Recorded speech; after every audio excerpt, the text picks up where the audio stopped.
Turner's Rebellion was a slave-led rebellion taking place in 1831. Growing up in Southampton County, Virginia, Nat Turner's mother passionately opposed her enslavement and encouraged Nat's pursuit of literacy. Eventually, young Nat became a preacher with a reputation for eloquence. He believed he had been chosen to lead his people out of slavery. In August, Turner judged an eclipse of the sun to be a divine signal for action. Turner led a band of about 80 rebels from farm to farm, killing 60 white inhabitants of all ages by severing limbs and crushing skulls with axes and guns. Though Turner himself hid out for several weeks, eventually he was captured, tried, and hanged. In retaliation, whites killed slaves at random all over the region, including in adjoining states.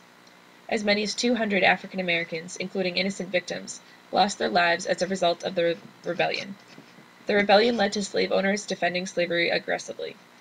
The debate over the future of slavery in Virginia resulted in a motion for abolition in the state legislature. The Virginia plan debated would not have freed any slaves until 1858, and it provided that eventually all blacks would be colonized outside Virginia.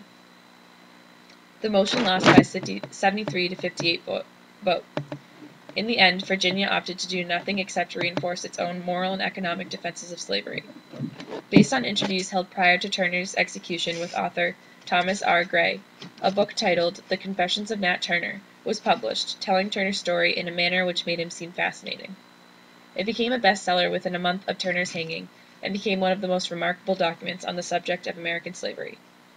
In the wake of Turner's revolt, many states passed stiffened legal codes against black education and religious practice.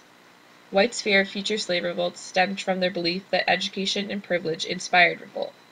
Thus, many slave owners pushed their state legislatures to further tighten controls on African Americans. In 1833, for example, Alabama forbade free and enslaved blacks from preaching the gospel unless respectable slaveholders were present.